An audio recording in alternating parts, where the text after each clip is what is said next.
So we're back on examenglish.com again today, and I think the best way to do this video, if you're watching this video, is to go directly to examenglish.com and have a look at the exercise that I'm doing so that you can see it better at the same time. Have a look at it on your computer, on your phone, on your tablet, whatever.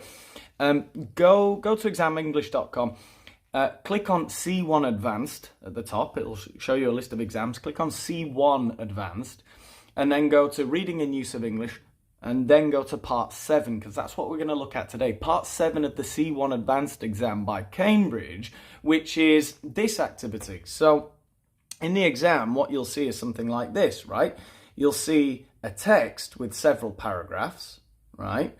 And then there are gaps in between the paragraphs where we have to put the missing paragraph, right? So you've got 7 possible, here on the right, 7 possible missing paragraphs, of which only 6 can be placed in the text. So there is 1 extra paragraph which you're not going to use. So here on the right hand side, let's see if you can see that, you've got options A, B, C, D, E, F and G, and they go into the spaces 1, 2, 3, 4, 5, 6 here on the left. So that's what we're going to have a look at today. Now, what I want to focus on is my technique here. So how do I do this part of the exam? How would I approach it? Sorry, I just had to stop filming there for a second. I don't know, well, you can't really tell with the background here. I live near a beach, and they tell us the temperature of the water on the hour, every hour, and it's all very interesting to hear, and it's kind of nice to hear that the water's 22 degrees. Lovely stuff. But they say it in Spanish, and then they say it in their local language, bable, as though anybody didn't know the difference between 22 grados and 22 graus.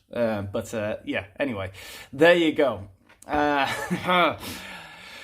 Let's get on with the video, and what we're going to do is I'm going to read, this is what I do, I read the options first because they're going to give me a big clue, right? So if we look at the right hand side of the screen now, where my face isn't, and we're going to read the options, and they're going to give you some really good ideas as to what information we're going to be looking for in the gap, because we're going to read the first paragraph and then it's going to lead into the first answer. So let's have a look at A, and it says Russell and his wife had lived for several years in the picturesque village of Lim, where the crumbling 130-year-old tower stood.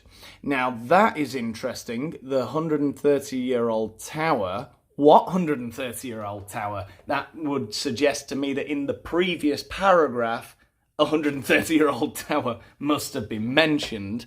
Okay, let's go on reading and see if there are any more clues as to maybe perhaps what will come in the following paragraph after the gap. So it says, the grade 2 listed building was one of several hundred surviving water towers which were built in the 1800s to improve public health across Britain. Grade 2 listed buildings, I think they call them protected buildings here in Spain, I can't remember. But yeah, basically that you can't alter the facade of the building, I think it is, with a grade 2 listed building, I think. Yeah, the particular tower was currently being used by 3 mobile phone companies to anchor their telephone masts. Russell regularly walked along the footpath beside the tower, and when it went up for auction in 1997, he impulsively put in a bid of £138,000. Now, I would expect in the following paragraph to find out what happened after he put in his bid at the auction. Did he get it? Was he successful? What happened? No, I need to know what happens after that. No?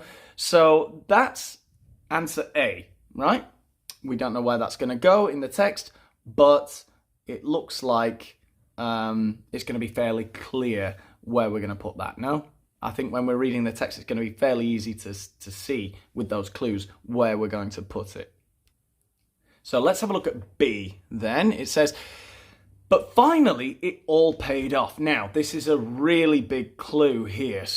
But we know it's going to be sort of a contradictory, at least in tone, to the previous sentence that we have heard, right? So it says, but. So despite what I've just said, or what we have just read, it all paid off. So it sounds like a lot of effort has gone into something, right? Somebody has been trying to do something for a long time, and in the end, finally, after all that effort, it all paid off. It bore its fruit, right? It was a fruitful endeavor, yeah? Despite what I said in the previous sentence, maybe there was some kind of doubt as to whether it would be worth it. But it was, in the end, yes, it was worth it. It finally all paid off, so that's a big clue. The end result is both contemporary and luxurious. So it sounds like they're renovating something, no? And they're talking about an old building. We know that from answer A. So it sounds like perhaps they modernized the interior or something. The original tower houses a winter living room. The original tower houses, sorry, it's a verb. The original tower houses, it hosts, it has inside of it, it houses a winter living room on the ground floor. Above it is a master bedroom with an ensuite bathroom on a mezzanine. What's a mezzanine? I don't know what that is. I'll find out. Above that, there is an office, guest room, and a room for the telecom equipment. So it sounds, they're just describing all of these things that are in this renovated house. I guess they turned a water tower into a house. Atop it all is a roof garden with views stretching as far as Manchester and Liverpool. You'd imagine they'd make some comment now on after describing the sort of the interior and the surrounding area of the building, they'd make some comment on it. Maybe the people are very happy living there, or maybe they're going to mention some inconveniences about it. I don't know. Let's have a look at potential answer C. It says, work finally began when planning permission was granted in 2002. So this idea of it finally began. So perhaps in the previous paragraph they're talking about work not beginning, the plans to begin work. I don't know, something like that. You know, maybe they bought the house. I think they mentioned did they mention the year 1998, or did I imagine that? 1997, right. So the house, maybe they bought it in 97, but work finally began in 2002, 5 years later. I don't know. That's the idea I'm getting. But there's going to be something mentioned, maybe about trouble, maybe about things that stop them getting to work immediately, or something like that. But before the new structure could be built, substantial work had to be done to the existing tower. The stonework was cracked and the turret was damaged. Okay, 2 skilled stonemasons worked for 6 months on its restoration. It was then sandblasted. Yeah, we sandblast a building, to blast it with sand, hit it with sand to clean off the black soot from the industrial era. It was sandblasted, the water tank was removed, and huge steel frames were put into place to support the new floors. Only then could foundations be laid for the extension. So they're describing the building work that went on, right? So some kind of continuation from that idea in the following paragraph is what you would expect.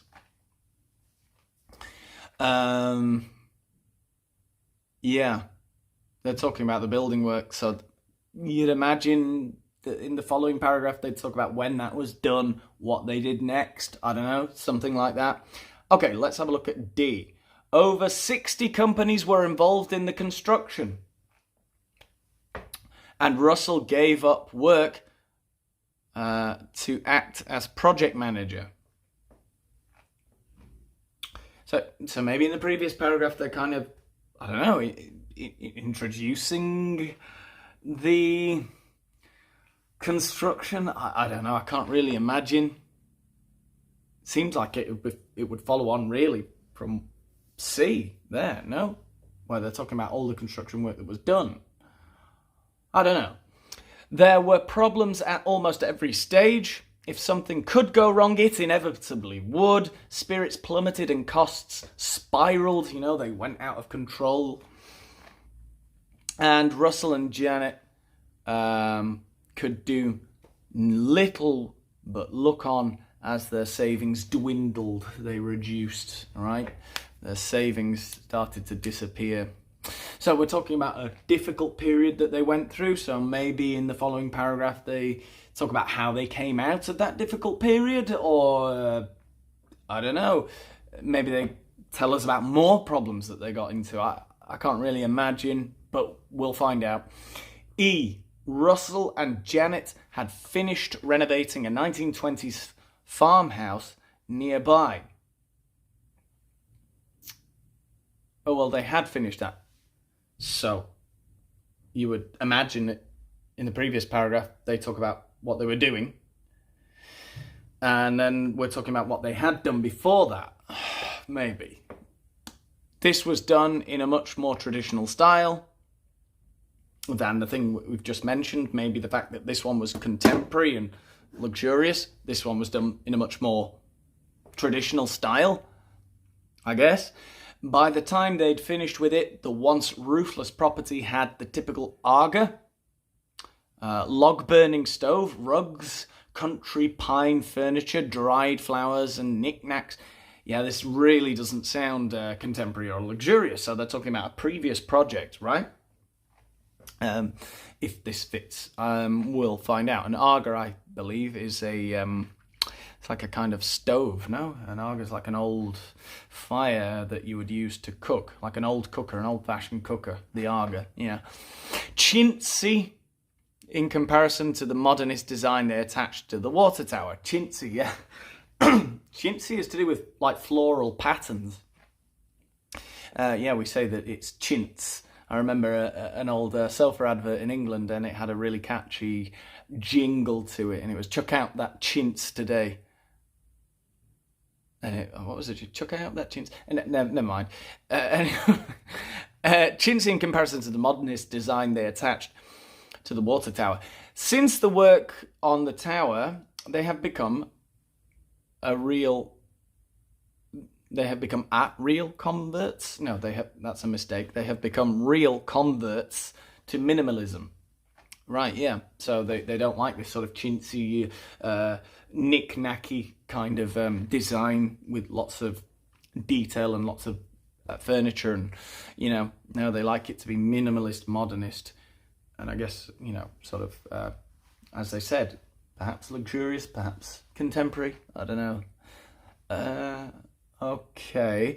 All right, and we've got two more possible answers to read here. Then it says, colour is added to this stark interior by the creative use of lighting. So the stark interior must have been mentioned in the previous paragraph. They must have said something about this bare, barren interior. Minimalist, perhaps. Perhaps it's minimalist, right?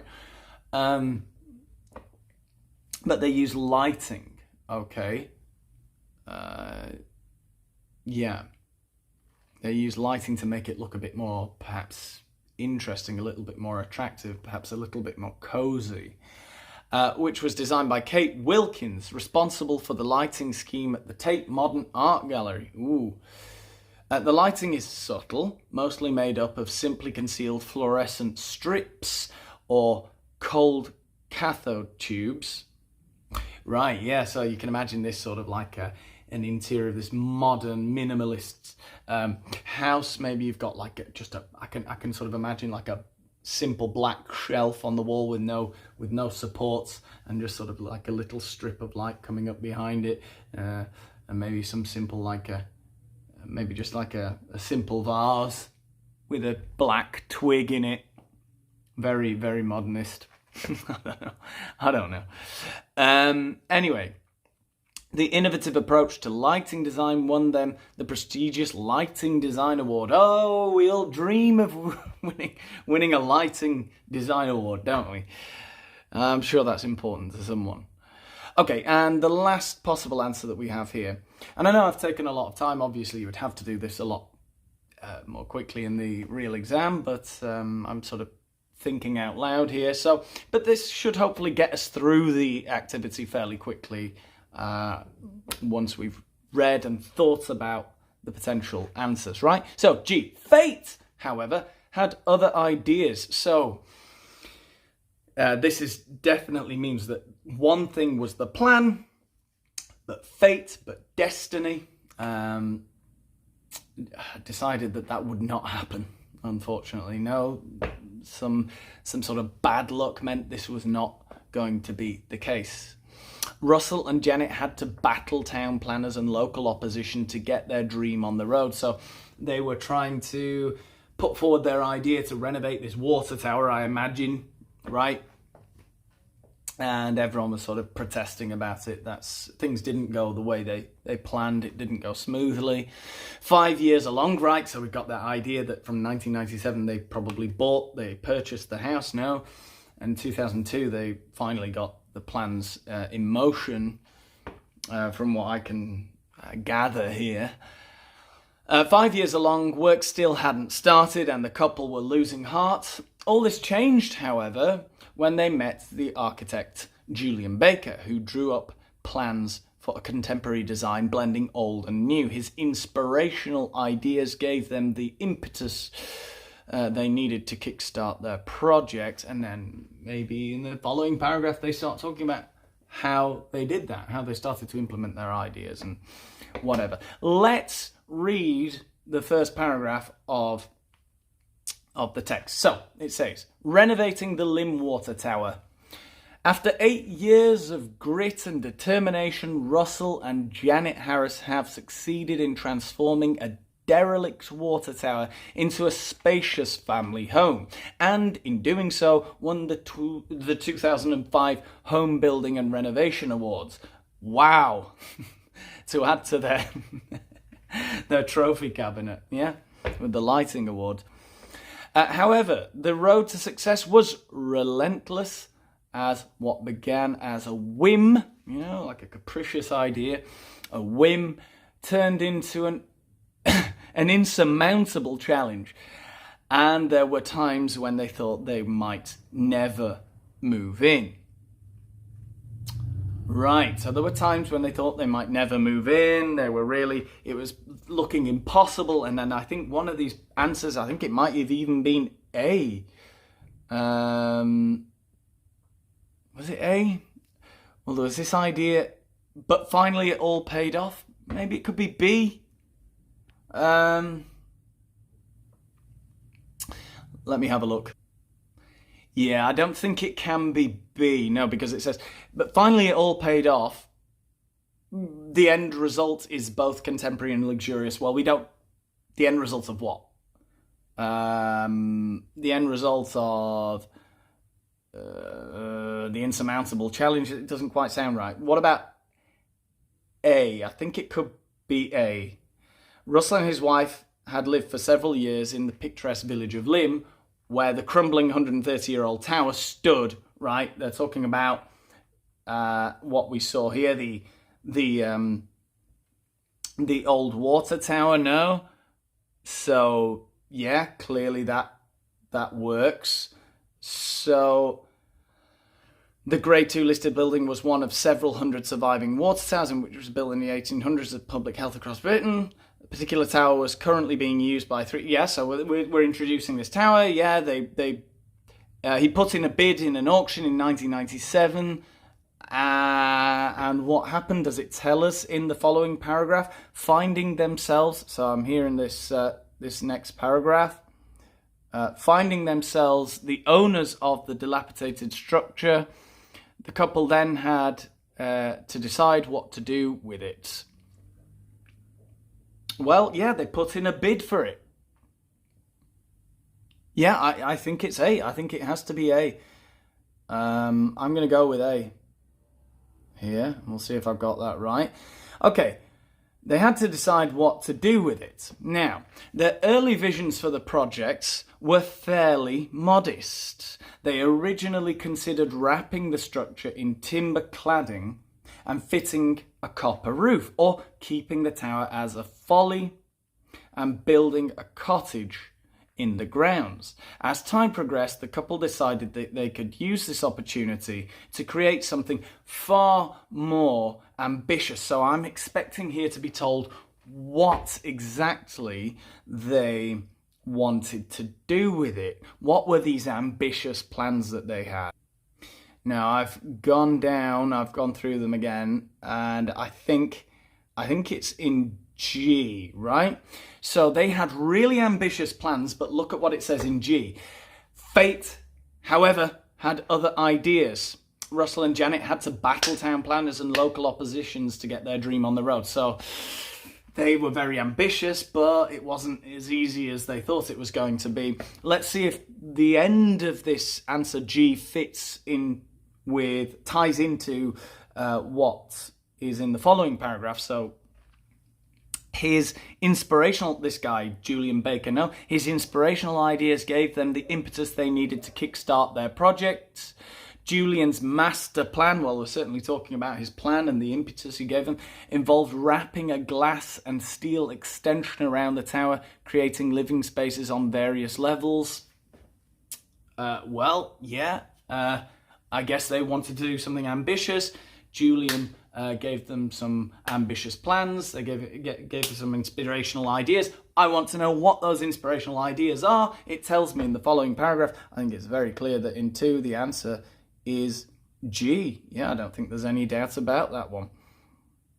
So let's move on again.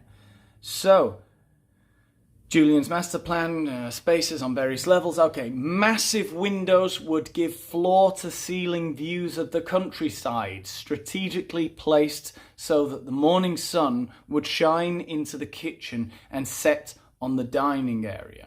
The summer lounge facing due south would catch the daytime rays. Now, it sounds like they're describing each room of the house. No?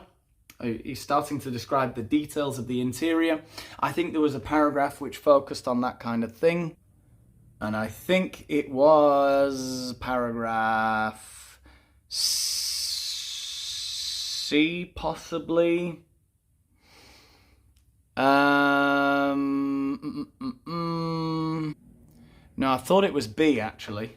But because in B they describe in detail the things that are in the different rooms, but the start of the sentence doesn't really make sense, does it? But finally it's all paid off. It doesn't, that doesn't quite work. So I've just had a look at C again, and I think it might be C.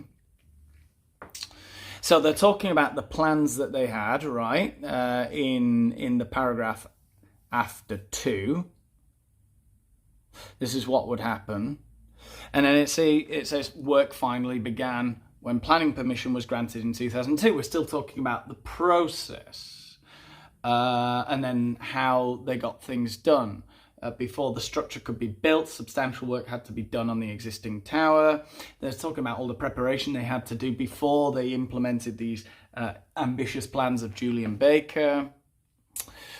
Let's see. And then as we move down, they sandblasted it. This is all the preparation they did, obviously, before they could start on their dreams, their ambitious ideas. The last sentence here is important. Only then could foundations be laid for the extension, and I think that links in quite nicely to here. To the following paragraph after gap 3, it says work also had to be done to hide the unsightly selection of antennae on the roof of the old tower. So that's another thing that they had to do before they started doing the more ambitious stuff, right? They had to do the basics. They had to lay foundations. They had to knock certain things down. They had to make it more attractive. Had to fix certain things. I think that's just an extension of what we're saying in answer C in this following paragraph here. So I'm going to go with C here. And then it says work had to be done to get rid of the antennae, right? These could not be removed as they were an essential part of the funding the conversion, right? They were, if you have those antennae there, you know it's going to be cheaper because they'll pay you for the land, I guess. The telephone companies, the telecom companies, right? So they were rehoused in an extension to the existing stone turret, concealing them from sight. So that's how they solved that problem, right? They put them in a different place. They moved them to sort of like an extension of the house.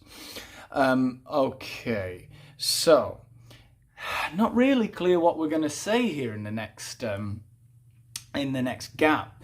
So I'm going to go straight to the following paragraph, and it says, thankfully, they were able to reclaim something towards these costs. So in this gap, we're going to mention some costs from the income generated by the radio masts. Okay, so which potential answer mentions some big costs? And I think, yeah, here it was, right, towards the end of D here. It says spirits plummeted and costs spiraled. They went out of control. And Russell and Janet could do little but look on as their savings dwindled. However, thankfully, yeah, remember we were looking for something in D. We were looking for something in the following paragraph after D that said, well, this is how they solved that problem. Now, let's just look at the beginning of D, though. Does it fit in nicely with what we said here in the previous paragraph, how they solved the problem of the antennae? Not really, but it doesn't really contradict what's been said. It doesn't sound wrong. Over 60 companies were involved in the construction, so it just kind of moves on to a different topic. And, you know, obviously Russell gave up his work. There were problems. There were rising costs. But we see, thankfully, they were able to make some money from the income generated by the radio mast. So that kind of solved some of the problems they were having. Yeah, I think the answer is clearly D in that gap. Okay, so we're going to move on to the next paragraph. And it says, thankfully, yeah, they could generate some costs from the radio mast. They also reaped, it's a farming term, no, you reap what you sow. You sow the cereals and you reap the crops, absolutely. The Grim Reaper reaps your life, your soul. They also reap some money by making a television program about the project, but with costs soaring to £450,000 and beyond, the family was forced to cut down on personal spending. They stopped taking family holidays, traded in their car, and lived in cheap rented accommodation, right? All of this talking about problems that they had. Not quite sure. Are they going to talk about some more problems? I think there was another paragraph that spoke about other problems that they had. But it's talking about all of these problems. Either they're going to say, but it was all okay, or they're going to keep talking about more problems. So let's have a look at the options that we could put in there. I think it's going to be B, right? Because in B, it says after all of these problems, B, but finally it all paid off, right? All of the expenses, everything that all the money that they put into it, all the effort, all of the problems they had, finally it all paid off. The end result is both contemporary and luxurious. It's fantastic. It then describes some of the rooms of the house. Great. How does this end? How does this paragraph end? Atop it all is a roof garden with views stretching as far as Manchester and Liverpool. Right, so it's talking all about what the house... And then there's a bit of contrast here. The extension, meanwhile, which accommodates the main living space, is a tribute to minimalism, right? So it sort of describes the style of the main living space, right? However, I guess it's saying there's some kind of contrast in that it's contemporary and luxurious in the main living space, and then the extension is just minimalist, right? It's a bit different. There are no pictures. The house is like a work of art itself, with its sweeping views of the countryside. White is the dominant colour, and everywhere there are sleek curved lines. Even the lights, switches and plug sockets are discreetly hidden. Well, yeah, I guess, they've described the main living space, now they're describing the extension. Yeah, to me that sounds like B fits in there perfectly. So I'm going to put B in that one. And then we've just got the last one. So they've described the extension, how it's minimalist, how there's everything is hidden, it all looks very smooth, very sleek. So what could that be in the next gap? I'm not quite sure. Are they going to make some comments on it, on the design of the extension? I don't know. Let's look at the final paragraph where it says, with a total cost of over £500,000 plus 8 years of hard slog, Russell is unsure whether he would advise other self-builders to put themselves through the trouble. Yeah, I don't know. Let's have a look at the options. We've got 2 options left. Obviously, I think it's E and F that we have left. So let's have a look at E. I mean, E could be because they sort of talk about a previous project they had done.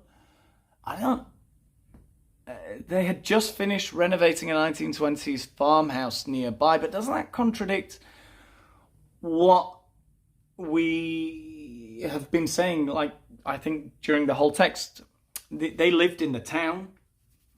I think this was the first time they'd done anything like this. No? Or it seems like it was. It was his first experience of doing this.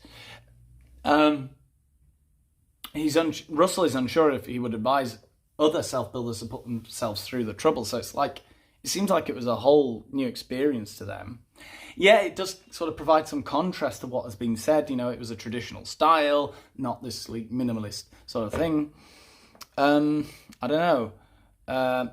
Anyway, it really doesn't fit in. If you look at this final sentence, it says, since the work on the tower, they have become real converts to minimalism. Doesn't really link in well to the next paragraph where they're talking about their experience. I don't know. Have a look at F, possibly, which I think is the other option that we have available to us. Yes. Colour is added to this stark interior. This stark interior, the minimalist interior that we've spoken about in the tower, in the extension, with creative lighting, which is designed by Kate Williams, blah, blah, blah. She won lots of awards. Cathode tubes. The innovative approach to lighting design won them a prestigious lighting award. Yeah, I mean, that certainly has something to do with what we've just been talking about now. Colour is added to this stark interior. This stark interior is the interior of the extension, which is very minimalist. You can't see any of the plug sockets. There's some creative lighting in there. Yeah, I think it has to be F. It just doesn't sound right, E, to suddenly start talking about another project that they had done. And I don't think that's true. If you go back to the first paragraph, I think they talk about their beginnings. They had lived for several years in a picturesque village where the crumbling. Yeah, I don't think so. It doesn't quite sound right to put E in there. Well, we'll see. We'll see if I've got the right answers. I don't know. Remember, 2 points per correct answer in this one, so possible 12 points here.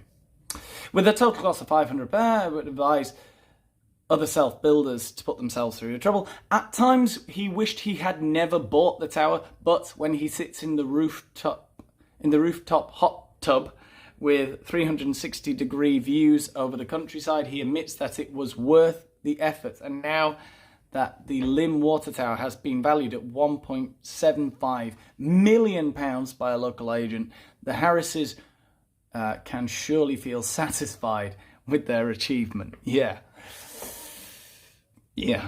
Okay, let's check the answers, I guess. 0 out of 6. Okay. Well, it says I've got them all right, and it also says I've got 0 out of 6. Okay. Yeah, they're all correct. Okay. So, how well did you do? I don't know. Leave some comments if you've got any doubts as to how I got any of these answers. And I'll see you in the next video, I guess. Goodbye.